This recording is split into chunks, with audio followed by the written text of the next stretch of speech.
Tara, samahan ninyo akong magnilay-nilay at libutin ang mga makasaysayan na sa simbahan dito sa aming dakilang lalawigan ng Bulacan. Kung bago ka lang sa channel ko, pakipindot ang subscribe button. Pakisama mo na rin ang notification bell para updated ka sa mga bago kong i-upload na video. Huwag na din kalimutang paki-like and share. Tara mga kapaps, umpisa na natin ito.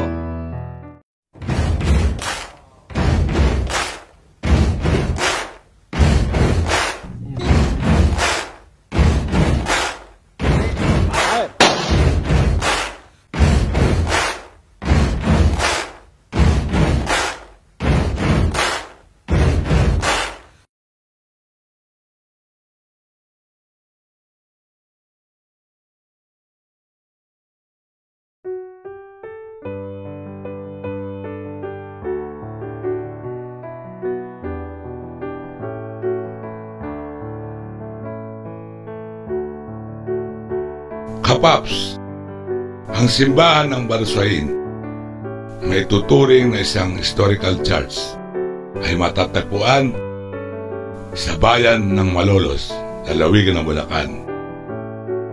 Ang simbahang ito ay isang Katolikong simbahan at dito nangyari ang mga mahalagang kasaysayan sa ating bansang Pilipinas.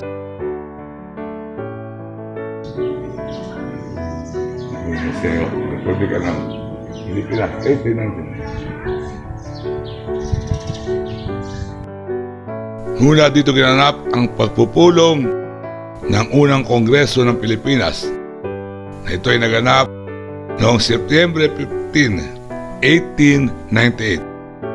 Ang pagbalangkas sa konstitusyon ng Malolos mula noong September 29, 1898 hanggang Enero 21, 1899 at ang pagpapasinaya ng unang Republika ng Pilipinas. Ito naganap noong Enero 23, 1899. Sa pamamagitan ng ating Proclamation Decree ng dating Pangulong Ferdinand Marcos, Presidential Decree number 28260, proklama ng Pangulong Marcos ng simbahan ito bilang isang national park o isang pambansang liwasan noong August 1, 1973. Ito rin ang makikita sa 10 pisong papel kung saan sa likod ito ng pera ay makikita ang simbahan ito. At ito ay sa tourist spot.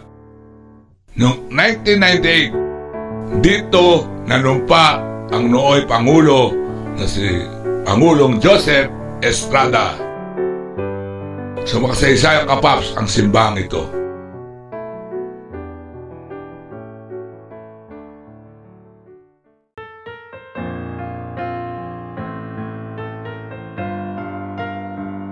Kapaps, ito ang Malolos Cathedral na tinatawag din na Basilica Minor of Our Lady of Immaculate Conception. Itong simbahang ito ang sentro ng Diocese ng Malolos sa Pilipinas. Ito rin ay matatagpuan dito sa Malolos City, Bulacan. Unang naitayo ng mga misyonerong Agustino ang simbahang ito noong 1572 hanggang 1578. Katedral po, ito po tahanan ng obispo po ng Malolos. Si Obispo Dennis. Ito po nasa pinakabayan ng Malolos City. Tinataya noong 1575 ang unang bisita nangyari lamang sa Kawayan at Pawid ay natayo sa may ilog ng Canalate. Dahil sa palagi ang inaabot ng baha, dahil sa pagtaas ng ilog, muling inilipat ang lokasyon ng bisita sa lugar na tinatawag na Kaingin at San Agustin. hanggang noong 1978, dito na natili ang ermita ng bisita dahil may kababaan ang ikalawang lokasyon at palaging bumabaha dahil sa ilog ng Liang. Muling nilipat noong 1580 sa lugar na dati tinatawag na Kalumpang, na siyang pinakamataas na bahagi ng kabayanan na kalaunan ay tatawagin poblasyon noong 1673. Taon 1673, kapaps, tinayo ni Padre Jaime Barsac ang simbahang gawa sa bato na pinagpatuloy naman ni Teles noong 1674 at pinagpatuloy hanggang sa panahon ni Padre Lorenzo de Leon at pinaganda naman noong 1734 at tinapos si Padre Juan Messenger noong 1740 at ito po ay nasunog noong 1813. Noong 1888, 20 kababaihang taga-Malolos na mula sa angkan ng mestisong Sangli ang nagpetisyon sa Gobernador General na noon ay dumalaw sa Malolos. Sinadya ng mga kababaihan ang general na noon ay nasa kumbento ng Malolos sa kabila na pagtutol ng kura ng bayan sa pangunguna ni Father Felipe Garcia at napagbigyan ng kahilingan noong 1889. At sa ngayon po, ang simbang ito ang pinakasentro ng Diocese ng Malolos. Marami pong kapaps na mga deboto ang nagsisimba rito, lalo na pag-araw ng linggo. Ang kapistahan po ng Immaculate Conception ay pinagdiriwang tuwing 8 ng Disyembre, kapaps.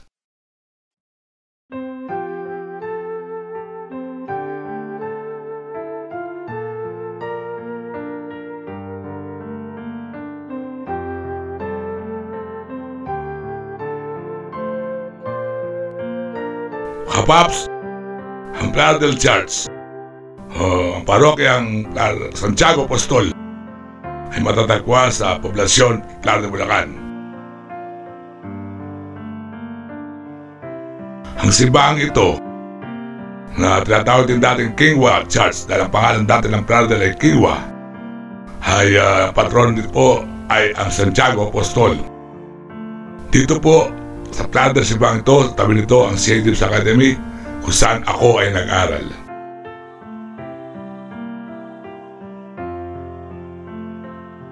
Ito ang simbahan ng Playa del, ang dati natawag na Kingwa.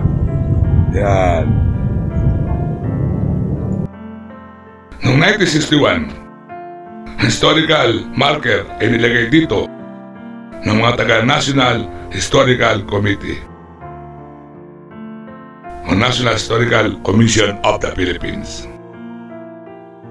Ang simbahang ito na unang tinatawag ng Kingwa ay unang tinayo noong 1581 sa may lumang bayan.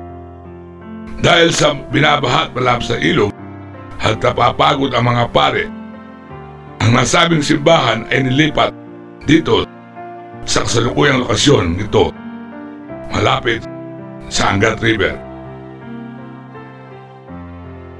Natapos ito, ang mga Agustinian Prior ay ginawa itong quasi paris noong September 27, 1602 at noong ngang April 30, 1605 ito ay opisyal ng ginawang parokya na kung saan nga ang patron dito ay si Santiago Apostol. Ginagalap ang piyesta ng Playa del tuwing ika-30 ng Disyembre. Nagsisimula ito ang 29 na kung saan tradisyon na tinatawag na salubong at na doon makikita ang mga kabayo tiburin, mga debotong may mga kabayo. Noong 1962, nung tinayo na ng Roman Catholic ang Diocese of Malolos, ang Playa del Church inilipat na po sa pamamahala ng Diocese ng Malolos. Dito po, bago po maging parokya ang Pulilan, sakop po dati ng Playa del Church ang San Agustin, paris sa Baliwag, kung saan iniwala ito noong 1572. Ganon din ang St. John of God Parish ng San Rafael Hiniwalay po at naging parokya ito ng 1758 at ang San Ildefonso de Toledo ng San Ildefonso ay hiniwalay noong 1885. Sa kasalukuyan po, ang nasabing simbahan ay nakaroon pa sa dati niyang pagkakatindig. Nasunog po ito noong panahon ng 1602, ngunit muling ginawa. Ito po ang Paris Priest po rito, na noon po ako ay nag-aaral pa, tatanda ko po ay si Monsignor Rigo de Dios.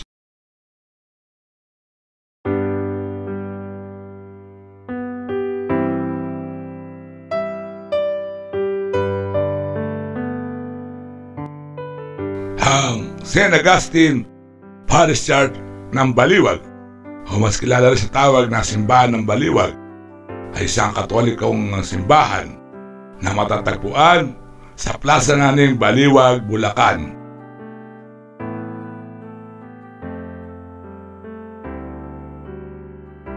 Patron dito ay si San Agustin. Ang parokyang ito ay tinatag noong 1733 ng mga Agustinian pare. Ang piyesta dito ay ginaganap tuwing second Sunday ng Mayo. Ito rin ay isa sa tinuring na 11 pilgrimage church sa buong lalawigan ng Bulacan. Sikat din ang nasabing simbahan itong parokya ito sa mga life-size na karo sa prosesyon tuwing mahal na araw. Halos mahigit 100 na karo na matalakay sa buhay ni Jesus ng mahal na araw ay pinaparada rito.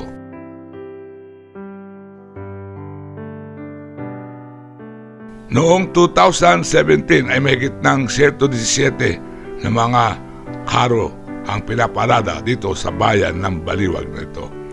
Ang Baliwag ay dating sakop ng parokya ng Kingwa sa Pladel. Mumukod ito noong 18th century at naging isang parokya, ganap na naging parokya.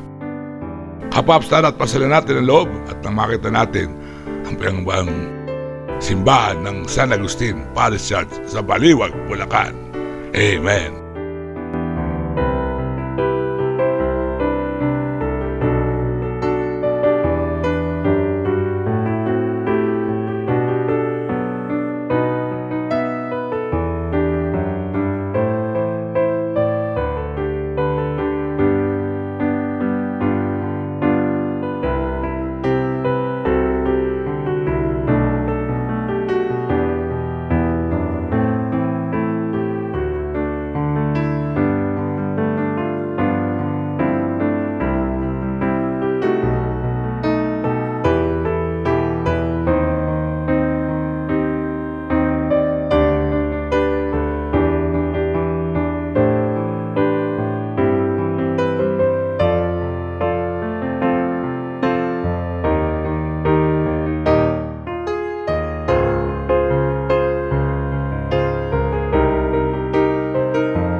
Tunay nga napakaganda ng simbahan ng Baliwag at tiyak ko na isasama mo ito sa listahan na iyong papasalan kapag nawala na ang pandemyang ito.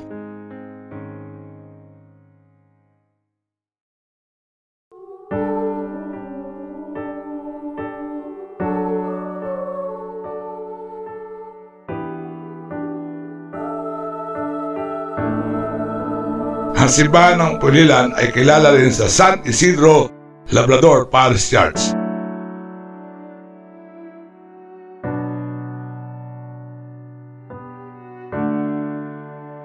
Ito ay matatagpuan sa bayan ng Pulilan, Bulacan, Barangay Poblasyon.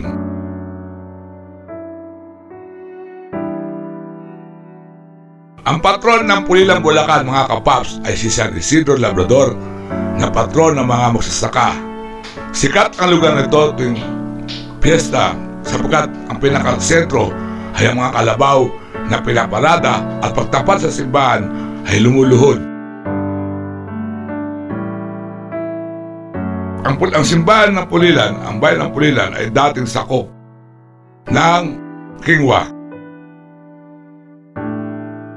Noong 1850 ay naging isang itong parokya. Likewise, tinawag na itong San Isidro de Pulilan noong 1870.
Pulilan, yung parokya ng San Isidro, Labrador, mga Kalabaw. Yung mga piyesta dito, Mayo, Akinsi, yung mga lumulood ng Kalabaw. Kalaputan nga lang at medyo nakalagalagan sa Pulilan, parokya ng San Isidro, Labrador, ang kontrol ng mga magsasaka.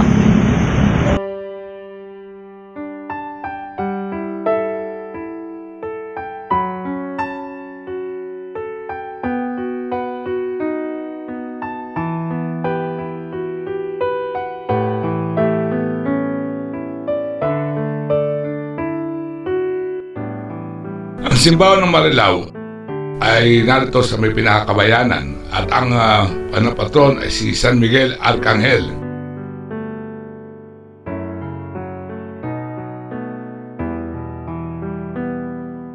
Ito simbahan ng Marilao, parokya ng San Miguel Arcangel. Nung simula, nung panahon ng Kastila, itong simbahang ito ay maliit na kapilya lamang. At ito ay unang ipinatayo ni Padre Vicente de Talavera noong ika-21 Abril 1796.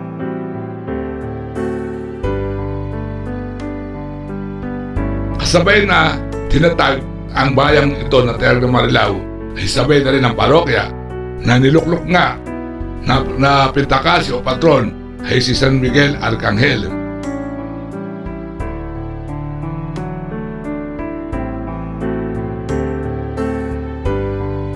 Sinimulang baguhin at palakihin noong taong 1848 at natapos naman noong 1968.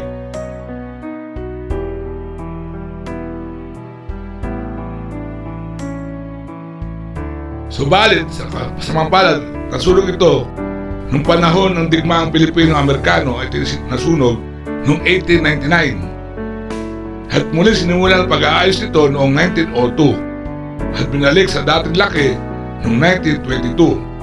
Noong 1967 natapos ang hustong kayarian ng buong simbahan sa pangangasiwa ni Father Jose M. Salas. Tara pa sila tayo, kapaps.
Ang simbahan ng Divine Mercy ay matatagpuan kapap sa Santa Rosa, Marilao, Bulacan.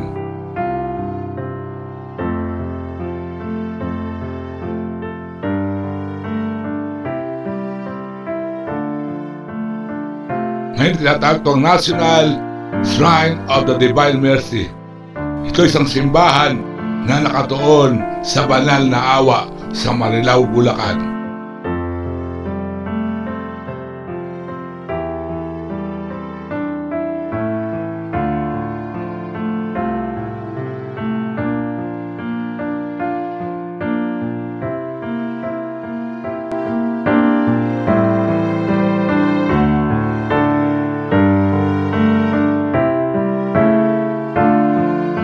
Tuloy pala ang misa sa mahal na araw, yung mga misa. Kaya lang, sarado ang simbahan, online lang na pwede ka. Pahali lang na ito.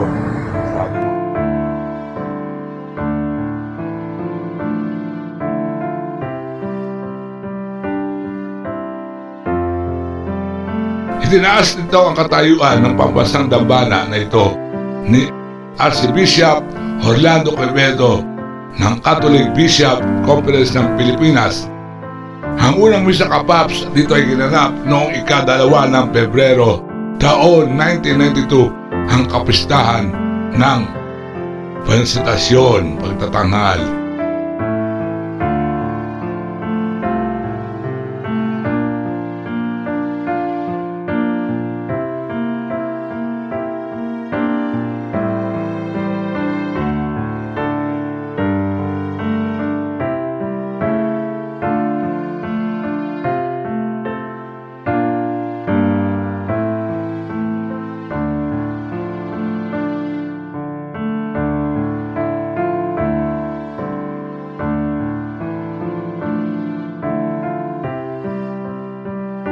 Dumako po tayo sa may likuran ng simbahan. Sa likuran ng simbahan ng Divine Mercy o Shrine of Divine Mercy ay isang modelo ng kalbaryo ng mga buhay na estatwa ng Station of the Cross. Nato rin ang Guadalupe Chapel sa basement ng simbahan kung saan ang larawan ng Our Lady ay nakaluklok na trono kasama ang dumadaloy na tubig na tinuturing ng maraming mga pilgrimage na nagpapagaling. Ang Rosary Hill, groto ng Our Lady of Lourdes, kung saan ang mga tao maaaring manalangin para sa mabuting kalusugan. Narito rin ang Grotto of the Resurrection habang naririnig nila ang pagbulwak ng tubig mula sa mga talon.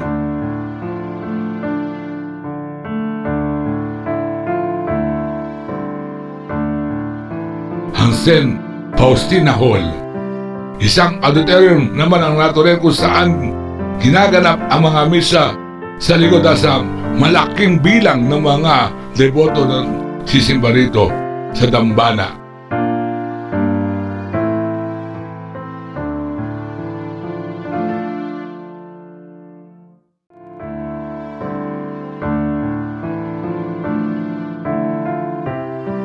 Ang Divine Mercy ay nag-aalok ng Little Poland Museum na nagtatampok ng paglalarawan ng bahay at silong kung saan nakatira si Pope John Paul II. Kung saan din nagkakaroon ng pangitain si Faustina Kowalska tungkol sa banal na awa at ang selda ng bilangguan ni Maximilian Kolbe kung saan siya ay namatay. Hapaps.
Kapaps, ito ang Our Lady of Lourdes Grotto Shrine na matatagpuan dito sa San Jose del Monte City. 56 na taon matapos itong buksan sa publiko, ang Our Lady of Lourdes Grotto Shrine dito sa San Jose del Monte ay patuloy na nakakaakit ng libo-libo mga debotong Katoliko, lalo na sa panahon ng mahal na araw. Nakatayo ito 30 kilometro hilagang silangan ng Maynila at lagpas lamang sa hangganan ng Bulacan at Novaliches, isang dating bayan na nahahati sa pagitan ng lungsod ng Quezon at lungsod ng Caloocan, ang Novaliches. Ang grotong ito ay binuksan para sa mga pampublikong paggalang sa piyesta ng Our Lady of Lourdes noong Pebrero 11, 1965. Mula noon, libo-libo mga peregrino na upang manalangin at mag-alok ng mga bulaklak at kandila sa Our Lady of Lourdes. Pinayagan pumasok dito sa grotto sa Our Lady of Lourdes dito sa San Jose del Monte City. Yan, bawal daw po. Yan.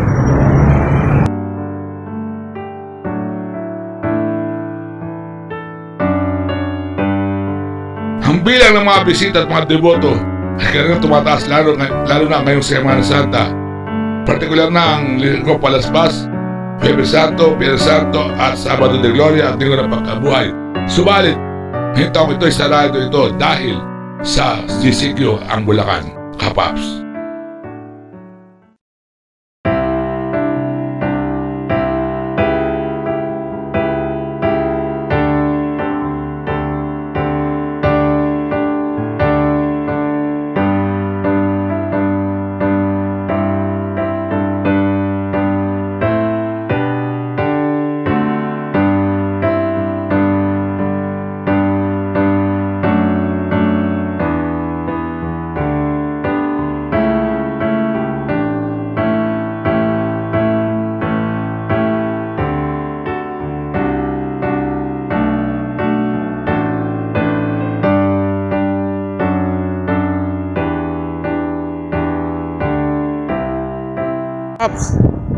Good day ulit. Dito naman ako sa may simbahan sa Santa Maria, Bulacan. Santa Maria, ang saradong alam.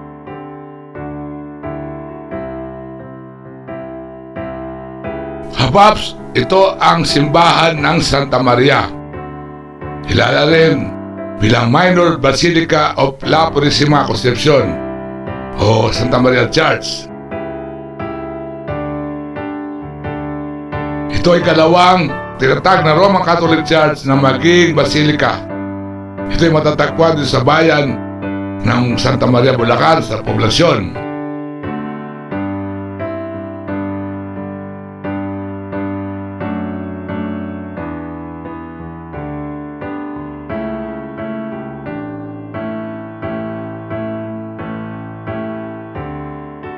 Ang simbahan ng Santa Maria ay matatagpuan sa Barangay Poblasyon, Santa Maria, Bulacan. Ito ay under sa pamamahala ng Diocese ng Malolos.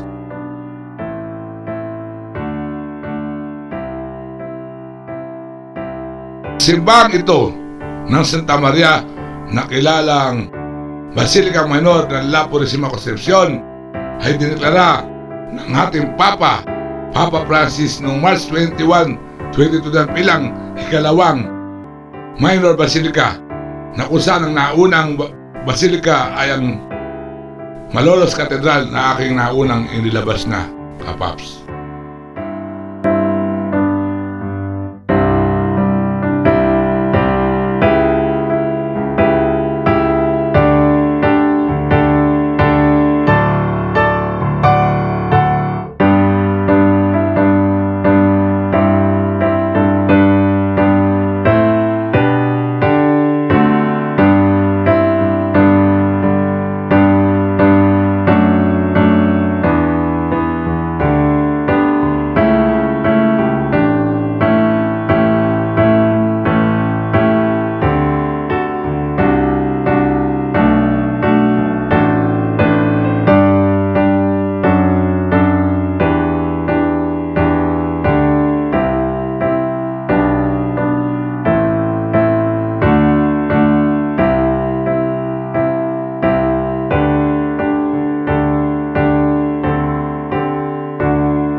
Parokya St. Martin Tours. Dito po yung Kusawawa, yung pagoda. Ang simbahan ng Bukawi. Ang simbahan ng Bukawi ay matatagpuan sa kabayanan ng Bukawi, Bulacan. Ang parokya rito ay si San Martin ng Tours, ay ang pan-diocese na dambana ng mahal na poon na Cruz sa Wawa.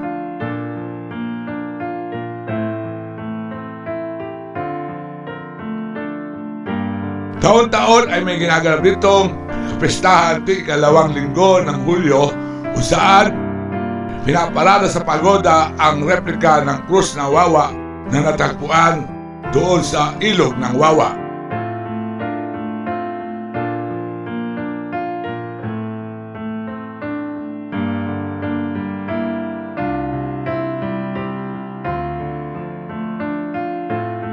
Subalit ito'y nahinto noong 1993, July 2, nagkaroon ng isang aksidente kung saan lumubog ang pagoda na sinasakyan ng mga deboto at nagisani ng pagkamatay ng mahigit 200 deboto.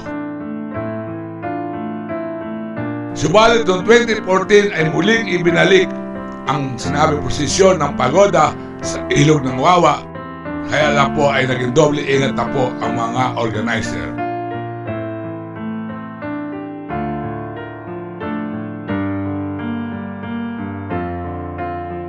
Kaya mga paps, tara, pasyalan natin ang slang na ito ng St. Martin Tours.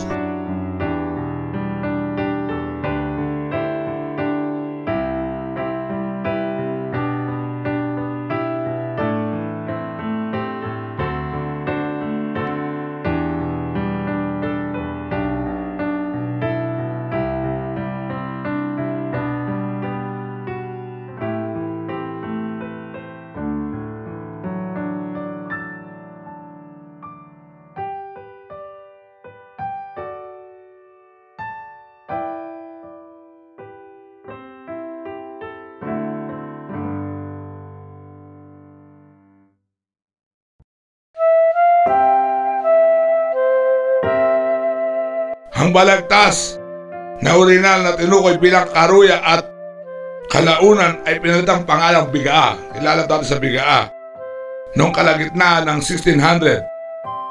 At ito ay isang kumbento sa ilalim ng patron na St. Lawrence noong Mayo 12, 1596. Sina Padre Andres de Cordova ay pinangalang pari ng balagtas sa parehong taon.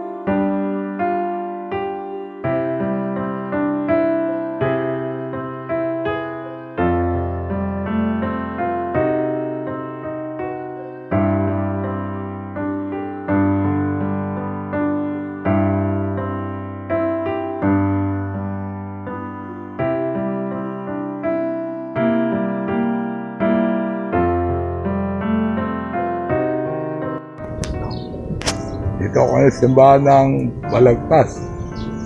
Ang patron dito is si San Lorenzo. Ang kumbento ng Giginto ay madalas na may duktong sa kumbento ng Balagtas dahil sa hindi magandang kalagayan ng pang-economic. Ang Giginto ay unang naiduktong kay Balagtas noong 1607. Noong 1612, hinulat na malaya na si Balagtas na may 2 bisita at 2,000 mga parokyano.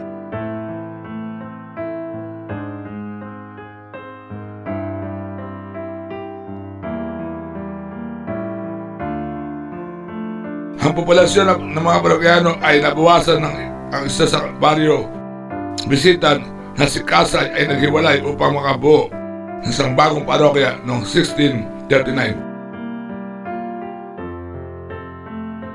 Deklarang bilang isang makalat si Balagtas.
Ang simbahan ng Giginto ay matatagpuan sa bayan ng Barangay Poblasyon, Giginto, Bulacan.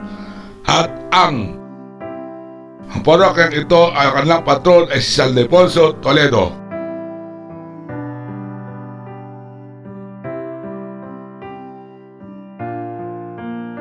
Ang Giginto ay tinatag ng mga Agustinian na pare bilang isang bisita na kalapit ng bayan ng Caruya, Bigaa, ngayon ay kilalang Balagtas. Noong ika-31 na Oktubre 1607 at inilagay sa ilalim nga ng parokya ni San Ildefonso.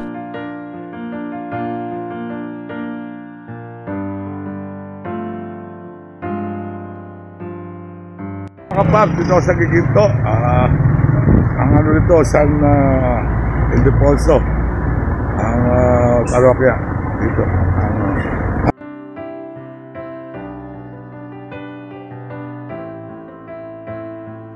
Bagamat nabanggit ito sa mga talaan noong 1591, noong October 31, 1617, ito sinama sa parokya ng Bulacan, Bulacan.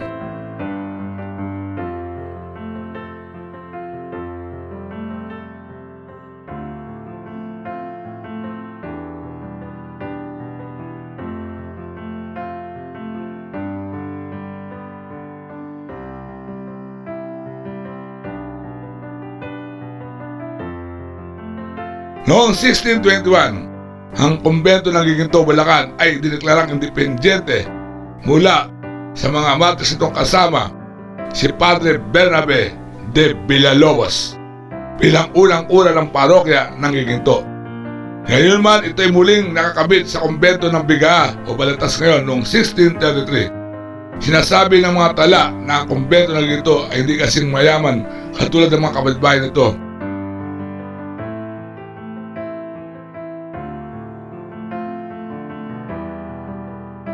Noong 1641, ito ay inexempt mula sa pagbabayad ng mga dapat bayaran sa San Agustin Monasterio sa Manila dahil sa kawalan ng pondo. Kaya ito ay exempted. Ito naganap noong 1669.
Pagpatuloy natin ang dokumentaryo dito sa Semana Santa, Bisita Iglesia.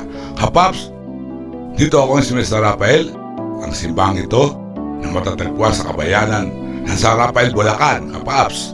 At Kapaps, ito ay sa sakupan ng parokya ni San Juan de Dios o Son of God, St. John, Son of God.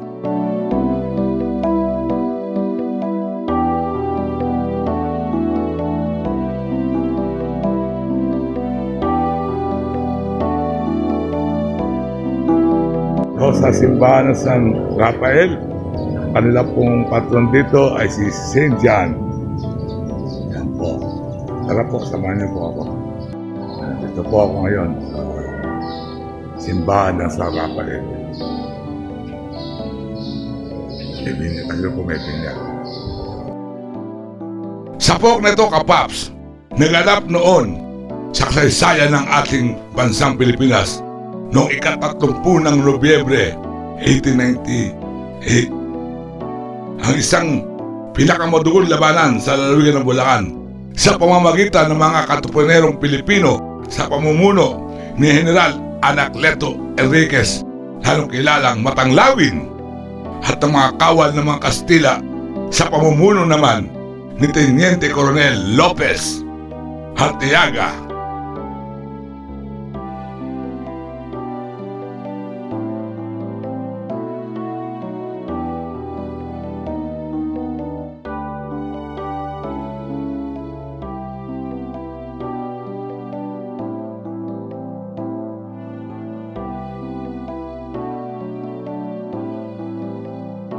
Sa magdamag na pautukan na yon, pagkapawi ng usok ng putukan, tinatayang may 800 Pilipino ang nagbuwis ng buhay sa panig ng mga Pilipino. Ang sinamang palad na namatay, kabilang narito si Matanglawin at iba pang katipunero na nakapaglaban para sa kalayaan hanggang sa huling sandali.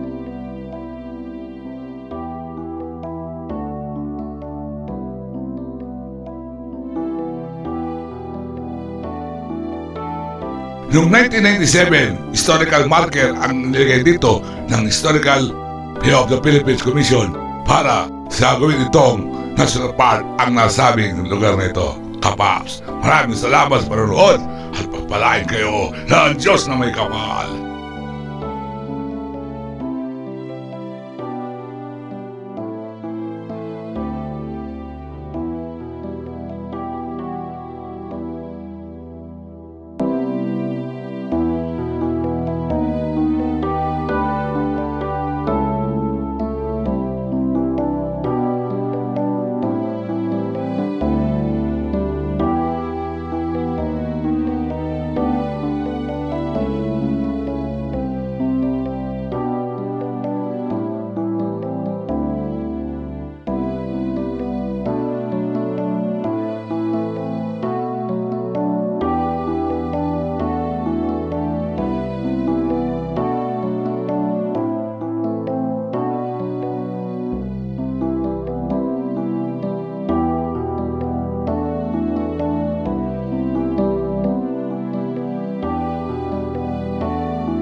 Kapaps, dahil sa ngayon ay pandemic, samahan niyo ako na mamasal ulit tayo.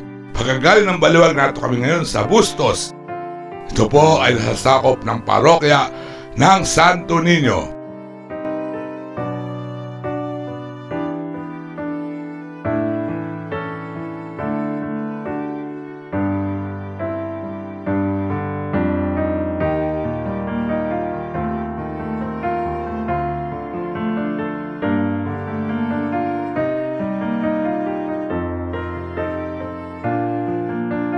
Kapaps, dito ako simbahan ng Bustos, parokya ng Santo Niño.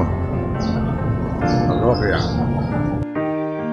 Dati po, nung araw pa ng Kastila, ang simbang ito ay sakop ng parokya ng San Agustin ng Baliwag. at ang sisiba mga tao ay sumasakay sa planseta. Subalit, ang simbang ito ay tinatag noong 1860 sa pamamagitan ng pagsusumikap ng mga taga-ritong taga-Bustos noong ang lugar ay bahagi pa rin ng Baliwag, Bulacan.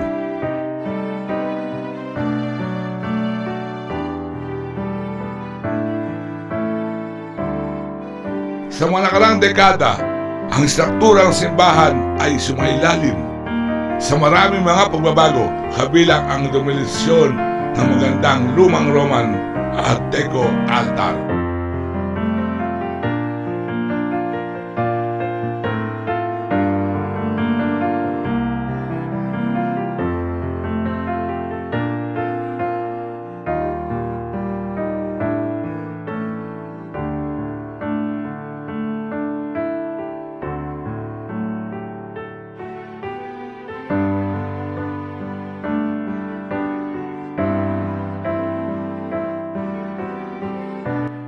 Sa simbahan ng Bustos, Bulacan. Ang parokya po rito, ako ang ilang po patron, ang Santo Niño. Hindi po sarado dahil ito sa pandemic. Sa pamamagitan ng effort at pagsusumikap ni Monsignor Edelberto Vergara at ang Pesta Committee ng 2009, inumpisahan na ito ipa-renovate at pahabain, ipa-extend, expansion. Sinimulan ito noong March 2009 at ang pag-construct naman ito ay sinimulan noong April 2019 sa pamamagitan ng patuloy ni Reverend Father Javier Joaquin. Si Father Javier ay naging pari din sa Plardel Santiago Apostol Parish Church, Kapaps. So kahit po tayo ay meron pong pandemic at di makalabas, dito po, samahan po kami dito sa Visita Iglesia, Kapaps.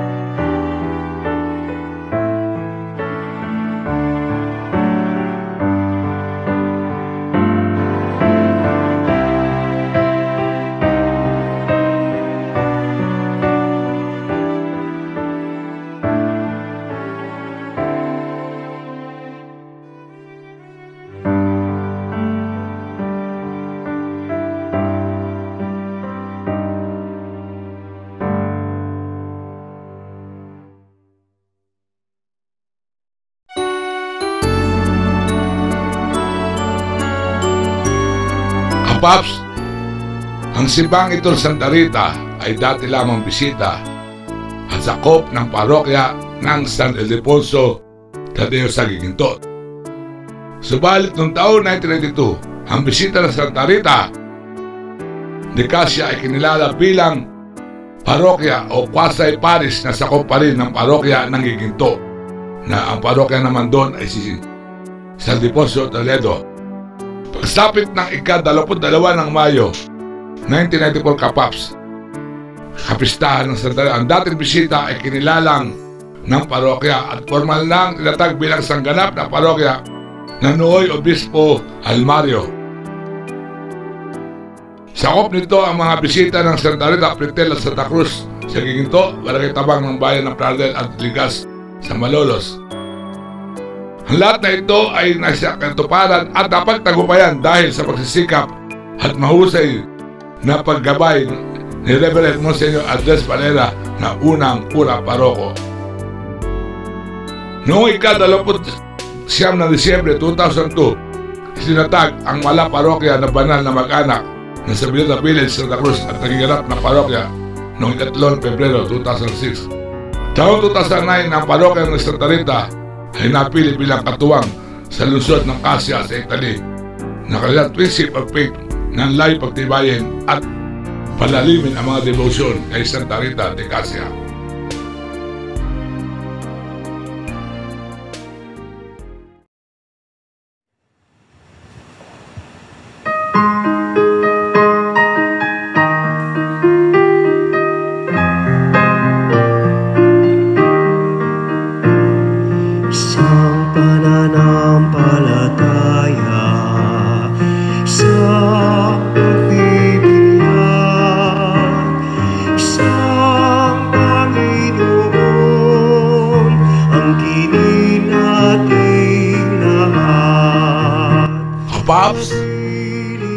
kailangan talagang sumaklaw sa pananampalataya nating mga Pilipino at yumakap na sa kasaysayan ng ating bansa ang mga simbahan dito sa atin sa Bulacan. Maraming pong salamat sa inyong panonood. Naway nagustuhan ninyo ang aking pagpasyal sa inyo. Pag-ikot ko sa inyo sa mga makasaysayang simbahan dito sa aming sintang dakilang lalawigan ng Bulacan. Kung bago ka lang sa channel ko, pakipindot lang ang subscribe button. Pakidami na rin ang notification bell at huwag kalimutan i-share, i-like ang mga video. Isang mapagpalang linggo ng Semana Santa po sa inyo mga kapahag. Mega shoutout po at maraming salamat sa aking mga subscriber at sa aking member na si Saliana Shout Channel at kay Marin Diding. So mabalos po, pagpalain tayo uli ng Lord at babayu!